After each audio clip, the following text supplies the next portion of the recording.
Is there any answer to solving the injury bug riddle that has wrecked the New York Giants in recent years? We talk about that and more with former New York Giants assistant coach Pratik Patel coming up next on the Locked On Giants podcast. You are Locked On Giants, your daily New York Giants podcast, part of the Locked On Podcast Network, your team every day.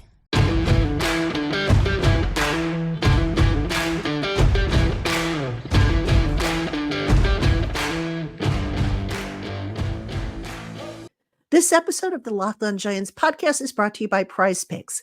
Go to prizepicks.com/LockedOnNFL and use the promo code LockedOnNFL for a first deposit match up to $100. That's prizepicks.com/LockedOnNFL for a first deposit match up to $100. Hello, New York Giant fans, and welcome to another edition of the Locked On Giants podcast, part of the Locked On Podcast family, your team every day. My name is Patricia Traina. And this is the show, ladies and gentlemen, that I know a lot of you have asked for, you've been waiting for. I'm pleased to welcome in on the program Pratik Patel. Pratik used to be a member of the New York Giants strength and conditioning staff. Back in the day, he was the lead nutritionist, so he knows a little something about how the training programs are set up, the nutrition programs. He can talk a little bit about the injury, how teams practice and so on and so forth. And Pratik is now, of course, an individual consultant, an independent consultant, does great work. If you're looking for a nutritionist, you'll want to check him out on X, formerly known as Twitter. Pratik, thank you so much for joining me. No, thanks for having me. Glad to be here. All right, Pratik, let's start with the obvious question. This is a common question that a lot of Giant fans seem to mess up or don't understand, and that is the structure of the strength and conditioning, the medical staff, the training staff, the nutrition staff. Can you now, granted, I realized that this may have changed with the different head coaches and whatnot, but can you just give us an overview of typically how that is structured with an NFL team? Yeah, it's very different team by team. Some places you're just going to have a lot of it funneling into somebody who's overseeing everything from a health wellness standpoint. So it could just be everybody reports directly to somebody whose title is health and wellness or vice president of health and wellness or your head athletic trainer. Sometimes it could be your director of performance. That could also be a head strength and conditioning coach. So when I was with the Giants, I was on Aaron Wallman's staff as an assistant strength and conditioning coach. So he got there in 2016. I was hired in 2017. I'd come from working at the University of Oregon. And from everything from a strength and conditioning standpoint, all three of us assistant strength coaches reported directly to Aaron. But because I was in charge of everything from a nutritional, supplementation, hydration standpoint, that has a lot of overlap with medical. So for those items, we all ultimately ended up reporting under Ronnie just because he had been there for so long. He had known all of the resources, the doctors, kind of put everything in place. Luckily, when I was there, I was the first full-time person they've had on staff to be there dealing with nutrition. Previously, they'd used consultants. So they didn't necessarily know what the job would entail. So you can write the job description and you don't necessarily know what somebody can actually execute if you've never experienced it before. So I wanted to bring as much as I could to add value to the organization, especially for the players, because the main thing is just trying to keep them as healthy as possible so they can perform on the field. So, after a little bit of time, I think they recognize that, there's a lot more to it that they could allow me to do. And, there's so many different things that everybody's in charge of. If something isn't able to get done and somebody has the opportunity to, they have the background, they have the credentials. So be it, if it's going to add value to the organization, then that's something that, hopefully they will allow to happen. So I was given a lot of autonomy. Definitely Aaron gave me a good amount of autonomy, and Ronnie did too. So it wasn't like I was doing crazy things, spending a ton of money. Everything was within reason because you only have a finite amount of time to work with the players. So you can't do everything that you potentially could underneath the sun. You have to be very effective with the time that you have. In terms of, the staff, a common question I get is what kind of professional enrichment has taken place with the Giants or with any medical staff? Again, I know you're several years removed now from the staff, but can you just speak to, Ronnie's been with the team since I think 1978, 79, something like that. And obviously medicine is constantly evolving, nutrition is constantly evolving, and so on, strength and conditioning and all this stuff constantly evolving. What kind of ongoing or professional enrichment was mandated versus optional while you were with the Giants? I think a lot of it is just, we have our certifications, but also our credentialing licenses that we have to keep track of. And sometimes some of that is self-paced and self-guided. So no one's going to, no one in the organization was holding my hand saying like, you have to keep up with your CEUs to stay a registered dietitian, which is 75 CEUs every 5 years. Same thing with our strength and conditioning certifications. Like we have to do all of that ourselves and we have to submit that to the NFL. But in terms of continued growth, I think that's what separates a lot of practitioners, because when you're in the thick of things, there's so many things going on. It's really difficult to force yourself to find time to step away to say, okay, what areas have I now experienced working in the NFL where I feel like I could bring to the table, but I don't know a lot about. So I need to seek out those resources. I need to learn those resources. And honestly, being able to work under Aaron or alongside him and just, he has a wealth of knowledge. He's done it for a really long time, but just because he has 20 plus years as a head strength and conditioning coach doesn't mean he's very married in his ways.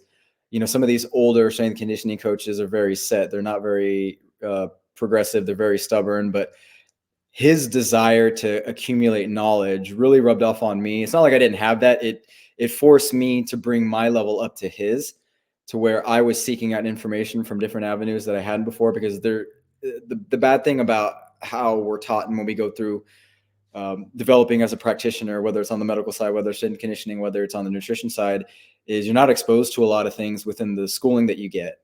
And then when you get thrown into sport, you are kind of at the mercy of the people that you surround yourself around. So it's just like a double-edged sword where you have a lot of really good practitioners and coaches, but the majority aren't necessarily really pushing things in the direction and making people better around them. So I wanted to bring my game up to where Aaron was. So I just started to say, okay, I can't do the same things other practitioners and other people are doing, because it's not going to allow me to become that much more of an asset to the organization. And obviously we're going through a pretty tumultuous time where the team wasn't necessarily winning and head coach has been fired. There's a lot of turnover. And, I didn't want to put myself in the position where I was at risk if I wasn't, going to be a part of the next staff. So if the evaluation came around and the next head coach was like, okay, let me know about Teak. Tell me about him. Is he any good? Talking to the players, same thing. So, and this is true with most places I've worked with, a lot of practitioners and coaches that I know, a lot of it is just self-education. You have to force yourself to really understand what you know and what you don't know and seek that information out yourself to become that much more effective. Hey, Giant fans, if you're looking for a fun and different way to play fantasy football this season, you need to check out Prize Picks. Just pick 2 or more players, predict their stats, and sit back and see how they perform. It takes less than 60 seconds to make an entry, and best of all, you can turn a few bucks into some nice cash with the right projections. Prize Picks is the #1 daily fantasy sports app known for its quick withdrawals, easy gameplay, and wide selection of players and stat types. And they offer weekly promotions that can lead to big payouts, like Taco Tuesday, when each Tuesday, Prize Picks discounts select player projections up to 25% to provide even more value. So what are you waiting for? Go to prizepicks.com/LockedOnNFL and use the promo code LockedOnNFL for a first deposit match up to $100. That's prizepicks.com/LockedOnNFL, and that promo code is LockedOnNFL for your first deposit match up to $100. Prize Picks, daily fantasy sports made easy. Hey, Giant fans, Locked On has launched the first ever national sports 24/7 streaming channel on YouTube. Locked On Sports Today is here for you all day, every day, covering the top sports stories of the day with the local experts of Locked On, plus our national shows covering every league. Go to Locked On Sports Today on YouTube and subscribe to the first ever national sports 24/7 streaming channel. Okay, there we go. When you were with Aaron on the Giants staff, I think there was 1 year, might have been 2 years, where the Giants, instead of being in the top 5 injury-wise, were towards the bottom. What was it that you think you guys were doing that maybe they got away from, or, what do you think's been the difference? I think a lot of it really has to do with the cumulative collaboration amongst the head coach, how the head coach wants to structure practices, what is it that they're trying to achieve, how we educate the players in terms of how they take care of their bodies when they're with us and when they're not. I mean, injuries happen for a variety of reasons, and it's not just limited to football. It's every sport all across the country at different age groups. Injuries are happening that have never been seen before. So we can't necessarily just point the finger at one thing or one person, because there's so many things involved. Football is a violent sport. I've worked 4 different teams, and I've seen crazy things just because, things are going to happen. You can't expect to be healthy. There's no injury prevention program. It's what can we do to build robustness and be smart, like not let ourselves be our own worst enemies, especially dealing with, 70 to 90 different types of players that have different backgrounds and different habits. And, you don't know that much about them if they're a free agent or a rookie, and you're really trying to do what you can in a small amount of time. I think it all starts with planning and preparation. I mean, that's the biggest thing. When everybody understands what's going on, what the expectations are from the ownership to the GM to the head coach, how things are going to be laid out, and we know the end goal is preparation for game day, and we always have to work backwards. Okay, what is the week looking like leading up to that? What are the practices? What do we need to work on? What are the time periods? How can we monitor that? What kind of data do we need from that? And how can we interpret the data that we get to make recommendations for the players in terms of recovery, for nutrition, for, treatment, all these different things. And then planning the workouts to prepare them to handle those in-game demands, those practice demands, those in-game demands. Because when you have data over the course of a few years and you're working with the same coach and the same staff, it becomes a lot easier. When you bring in new coaches that have different philosophies, that have different desires, that turn over the roster, it becomes incredibly difficult to just keep pace, because you have to start over from scratch from day one. So I think coming in, Aaron and Coach Mac had a really good relationship, because Aaron knew exactly what was going to happen on the field. Coach Mac would come into the weight room, he would work out, we would talk, we would see like, okay, what are the player loads looking like? What's the expectation? Making sure that players were peaking at the right time, which would ultimately be game day, whether it's Sunday, Thursday, Monday, travel overseas, whatever. And complementing everything that we do from a training and preparation standpoint, making sure the nutrition's on par, the supplementation, the recovery recommendations, and then trying to individualize it as much as possible, because everybody's so inherently different. And what happens, what you see when the understanding isn't there, when players stop doing what they should be doing on a regular basis, when they come in detrained or overweight, or they have just a previous history of injuries, which is going to basically point them into the direction of having a future injury, because they never really get that time to build themselves back up, regardless of what kind of training they do in the off season. That's why these things start perpetuating themselves. So I think Aaron was very meticulous with the workouts, making sure everything was planned well in advance, making sure that there weren't any surprises, because there's always going to be surprises. There's always going to be curveballs thrown at you. We just have to adjust and adapt in the moment. Same thing with me. Like we worked relentlessly and tirelessly, like making sure that everything was where it needed to be. Every player that needed to be talked to was talked to.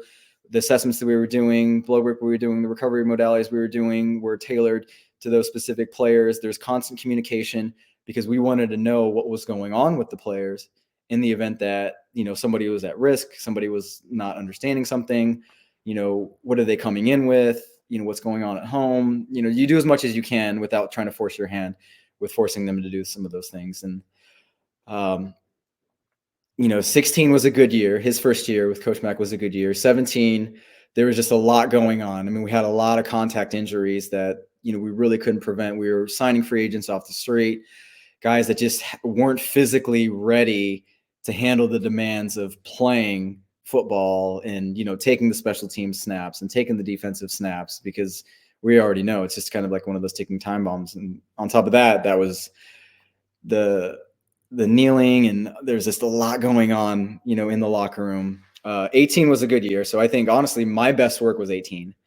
And I think that was what I was most comfortable and confident with. And it kind of showed just in terms of total games lost due to injury. It was probably the least the Giants have had in a really long time, based on who's doing the metrics and whatnot. And I remember talking to Aaron, it's, we weren't doing well on the field in terms of wins and losses, but we can't control that.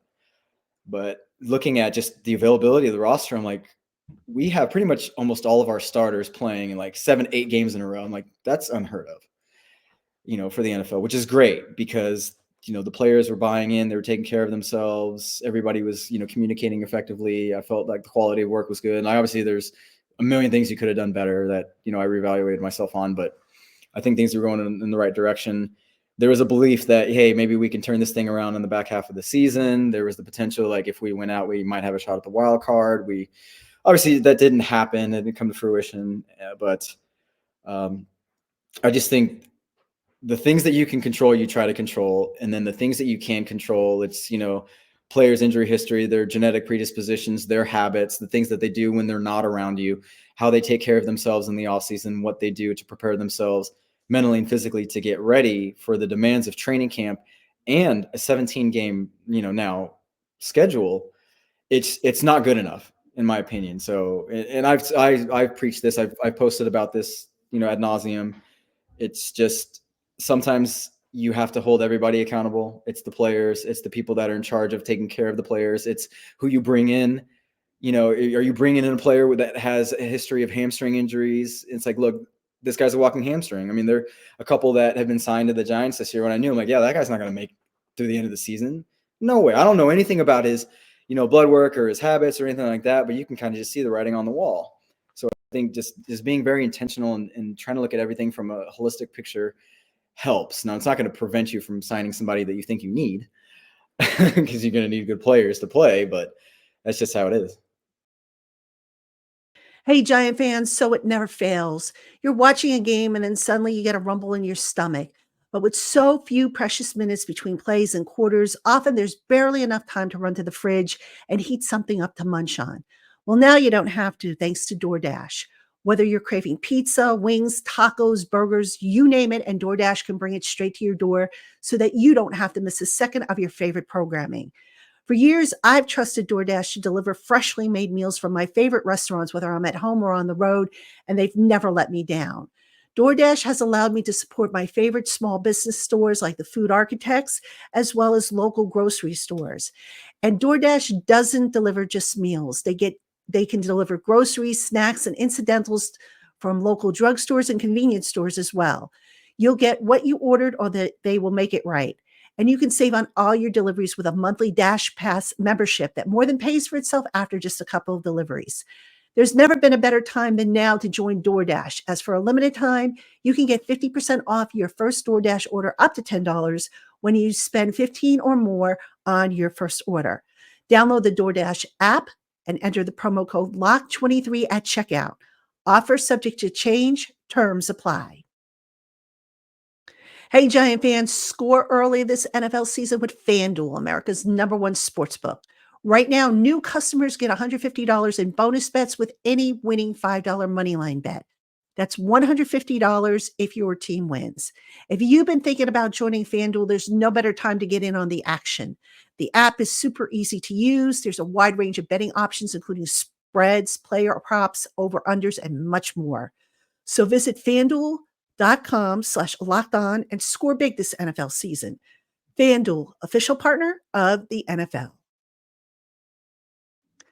You mentioned contact injuries and non-contact. The Giants in recent years seem to have a lot of soft tissue issues, hamstrings, calves, groins. What can be done to better prevent that? I know you talked about, doing comprehensive evaluations of guys and whatnot, but are there, does the practice need to be structured differently? What do you think is maybe behind that can maybe curtail some of that stuff? Because those are the injuries that linger as opposed to, like a broken bone, a bone is going to heal usually in a set amount of time. An ACL, you kind of know what the recovery time is, but hamstrings and groins and all that stuff, you have no idea. So how do you kind of get ahead of that? Yeah, I mean, those are the things that would, keep Aaron and I up at night in the event that a player had one. And we did as much as we could. And I think the numbers went down significantly from the things that we were doing in the weight room and from a health perspective. But ultimately, it's going to happen with a sport that's just so dynamic and chaotic like football.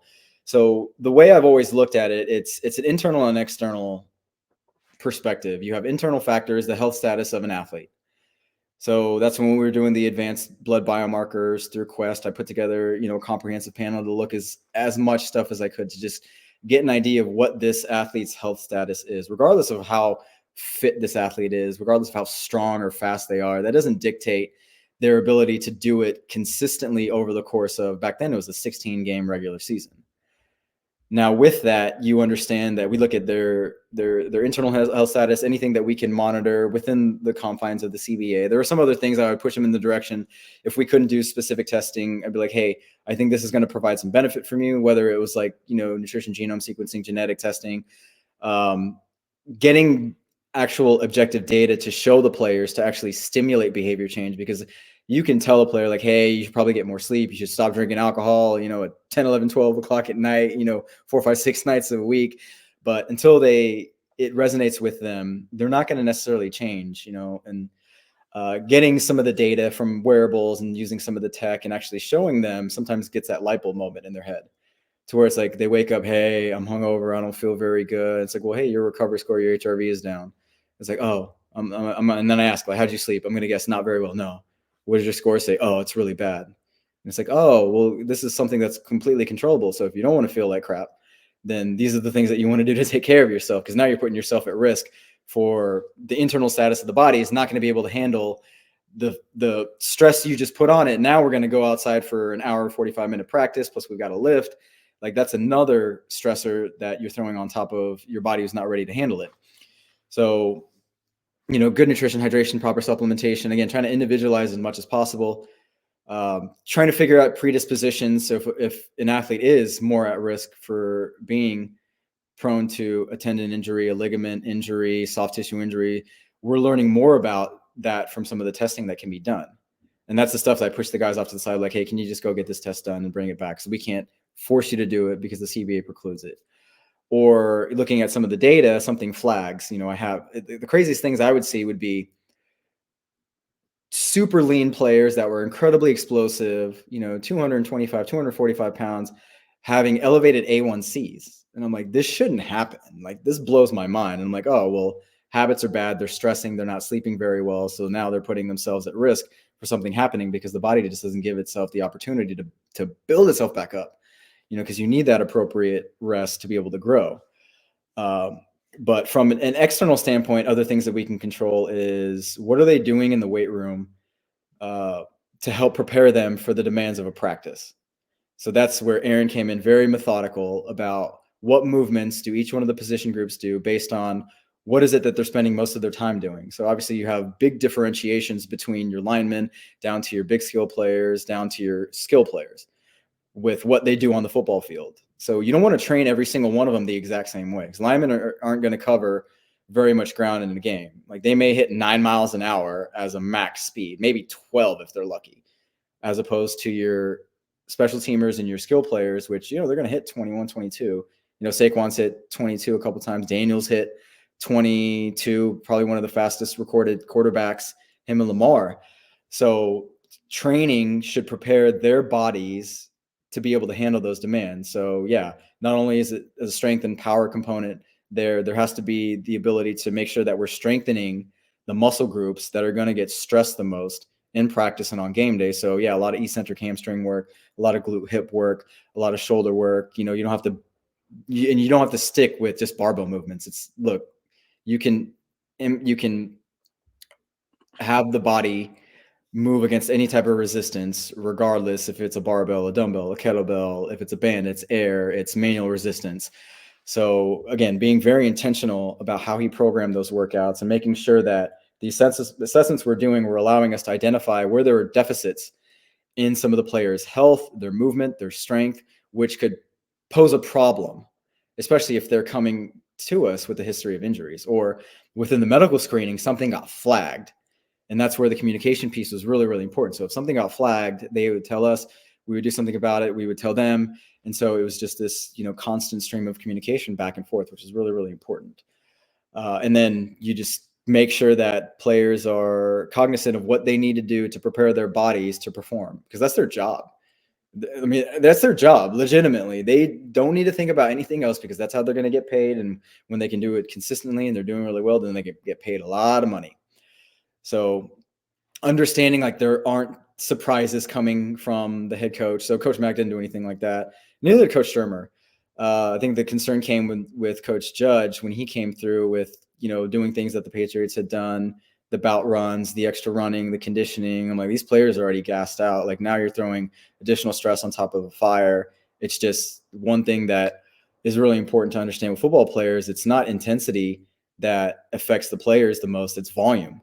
Like volume will bury a player. So when you have long practices, when you're asking them to do a lot of different things, when you're forcing them to do really intense conditioning tests on top of players that don't take care of themselves very well in the offseason, that physically aren't necessarily ready at that moment to handle those demands, like you're going to get injuries. And you see a lot of those happen within the first couple of weeks of training camp.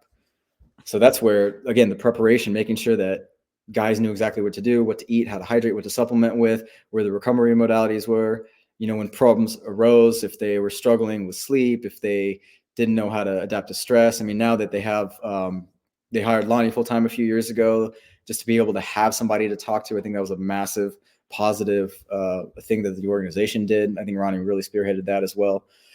There's just so many different things that come into play, but generally when there's excessive amount of fatigue, there just isn't the ability to handle the loads imposed on an athlete, and the internal structure and the status of the body is just not in a good place, again, to handle that load. That's where we see a lot of these soft tissue injuries. You never really see it with, somebody that is kind of doing all the right things.